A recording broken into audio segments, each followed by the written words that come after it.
Shalom, shalom. It's your brother Yaquab from Chicago, coming with another lesson through the Spirit and YAHAWASHI. Before I start, I'd like to start off by giving all praise and glory due to Yahawah, Bahashem, YAHAWASHI, Bahashem, Kakadash. That belongs to the apostles of great mills, from will. And salutations all you brethren doing this work in true sincerity with charity. Alright, and today's topic, alright, is basically going to go in, basically continuing in His Word. Alright, continuing in this work that we're doing. Alright, holding fast. Alright, and keeping that faith, that courage, strong into the end, man. Alright, because, no matter, what difficulties, might arise in our, in this walk that we walk.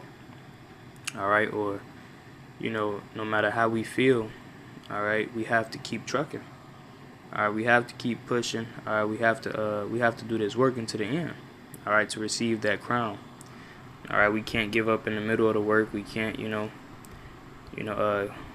drop the plow. Alright, because, hey, we're not gonna get that crown that we seek, man. We're not gonna get that salvation that we look for. So we have to continue to do this work all the way into the end.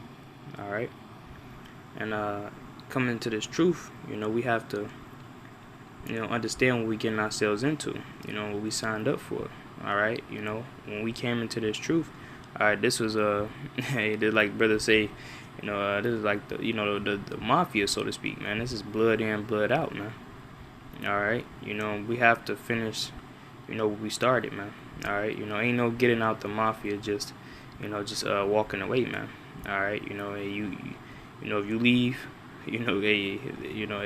they gonna send and they're gonna send somebody after you. You're gonna leave for real. You're gonna leave the earth, so to speak. All right, and that's basically how it is, man. All right, if you turn your back, from your YAHAWASHI, then that's basically you sealing your faith, your lot. So, hey, and it's truth, man.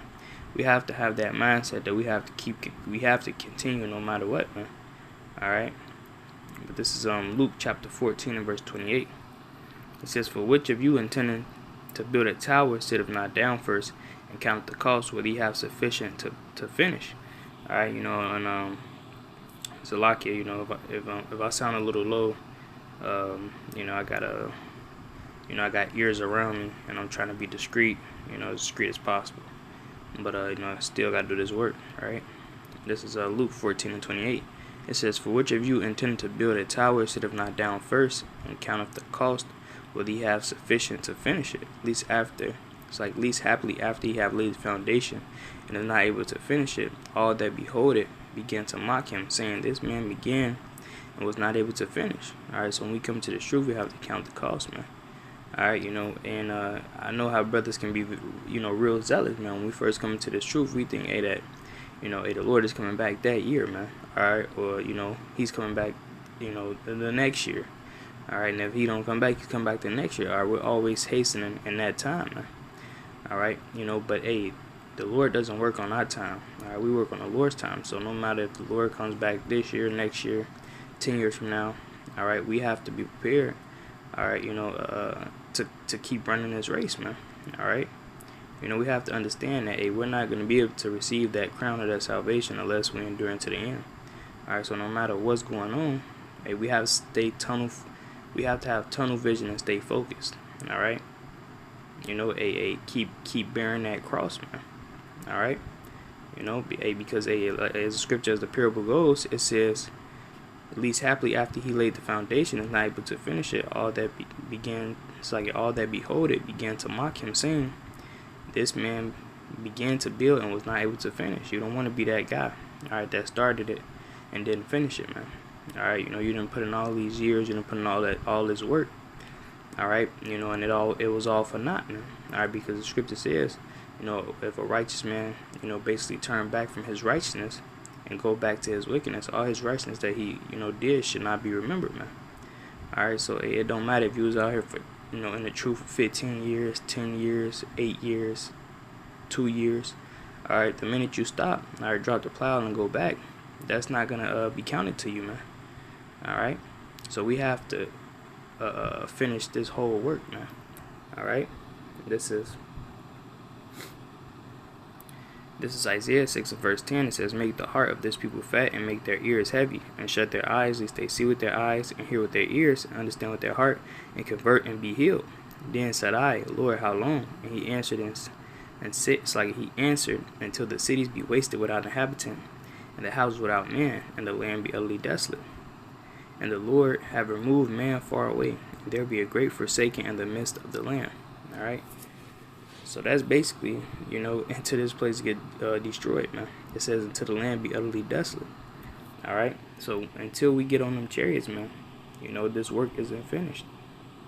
Alright? Until those ICBMs completely clean this place up, alright, this work isn't finished. We still have work to do, man. We're not saved until we're actually saved. Alright, so we have to, keep giving diligence, alright, as scripture says, to make our call and election sure. Alright, until that day comes, right? This is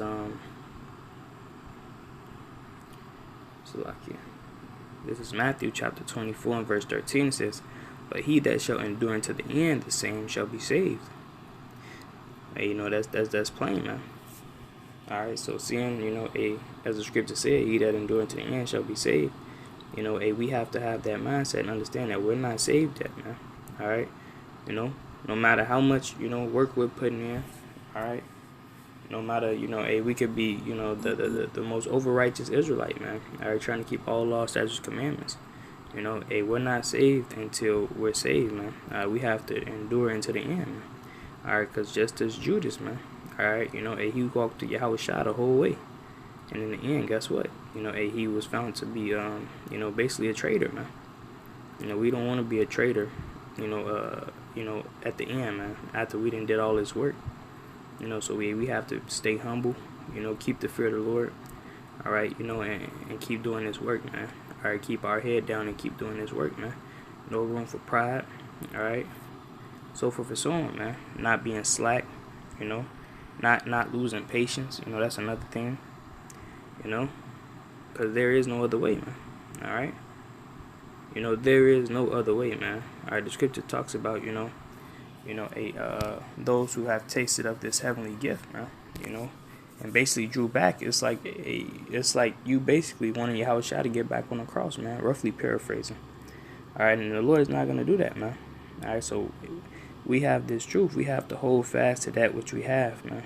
Alright, until the Lord returns, man. Alright, this is Romans chapter 12 and verse 1.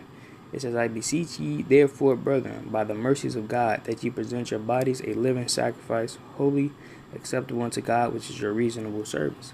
Alright, so we have to present our bodies as this living sacrifice. And let me link up this precept with that. This is Colossians 3 and verse 3. It says, for ye are dead, and your life is hid with Hamashiach and God. It says, when Hamashiach, who is our life, shall appear, then shall ye also appear with him in glory. It says, mortify therefore your members which are upon the earth, fornication, uncleanness, inordinate affection, evil concupiscence, and covetousness, which is idolatry. Alright, so we are that living sacrifice, man. We have laid our life down for this word, alright, and for YAHAWASHI.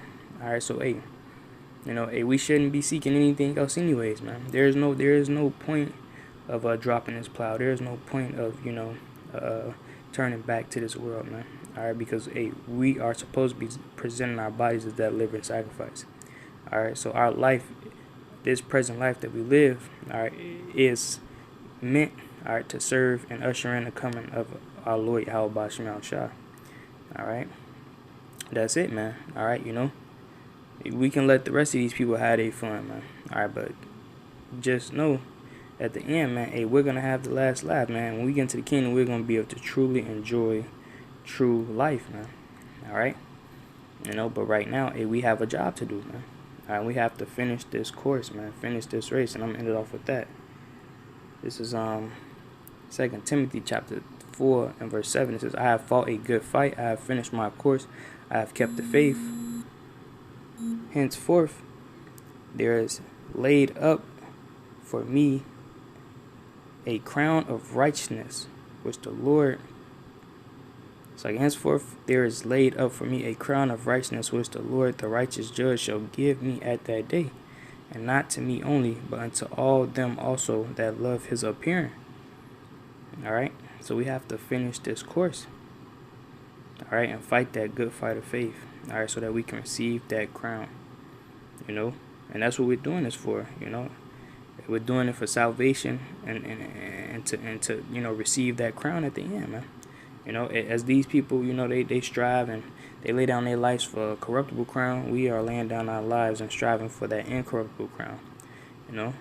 So hey, just hold fast, keep the faith, stay strong. We almost out of here. With that, I like to end off by giving all praise and glory due to Yahawah, YAHAWASHI, YAHAWASHI, Kakadash, double honor to the apostles, great millstone of will, and citation all you brethren doing this work, truth, sincerity, with charity. See you next time, shalom, and a Bible ball.